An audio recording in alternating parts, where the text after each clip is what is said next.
We're on day 17 of the 30-day craft room organization challenge. Today we're talking stencils, sponges, and brayers. And I'm probably going to throw a couple other things into that category as well. But make sure you check out the description below here in this video for links to the various products that I'll be referencing during this video. So stencils is something that I don't use as much as I should in my card making. And so I just recently moved it over here, hoping that I will use it more often. So currently we only offer a couple stencils, but over the years we've offered many different variations. And so I have them all saved over here now. Next to the stencils are the knives, the various knives that we have to spread the different kinds of paste. So back here I have the white embossing paste, the shimmery white embossing paste, and then retired like silver paste that we used to have. So now I have all of my stencils in one section. Now sponges I use a lot. So the sponges come in a pack of 3, and then when you have a full sponge, you'll probably want to cut it up. I cut it up into 6. That way you get a lot more sponge for your money, right?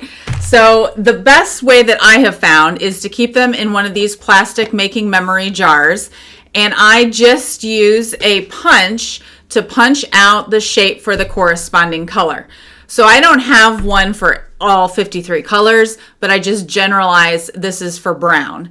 And so I take the punch and then I score it in half, and then I just put it over top the 6th of the sponge and then use a binder clip to clip it so that when I need to add some blue ink to something, I just look for the blue label here in my jar.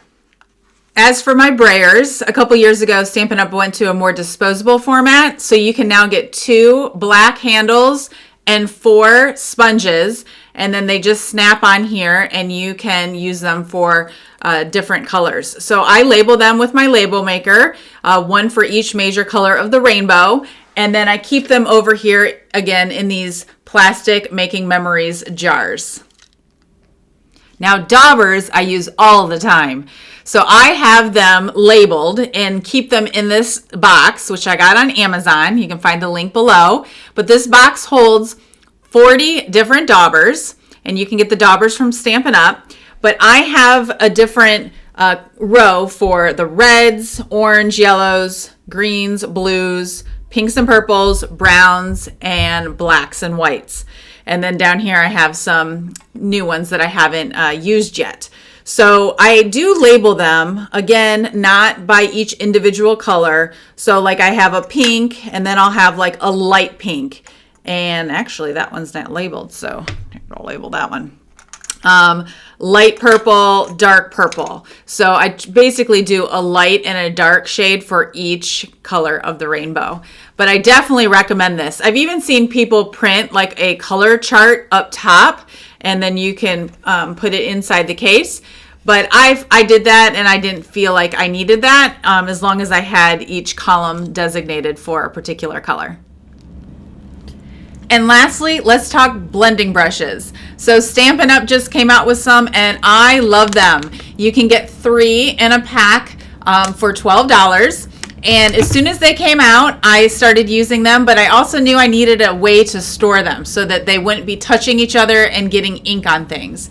And so I looked high and low and I found this option. It's made by Stamp & Storage, and you can find the link below. But this version holds 15 brushes, and you can find a size that holds less and a size that holds more.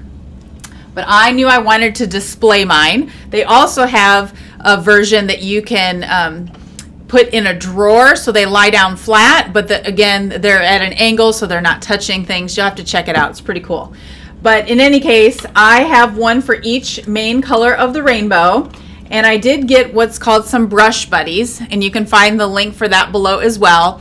But this designates one for each main color of the rainbow, so you don't switch the ink colors.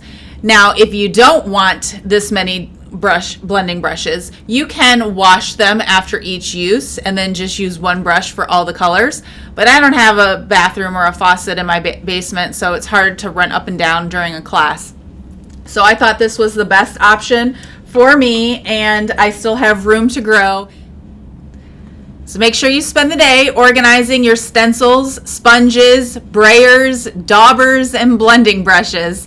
I know I need to get organized because I just went to label my dauber and I ran out of tape in my label machine. So make sure you spend the day getting organized and post your picture over in the Facebook group.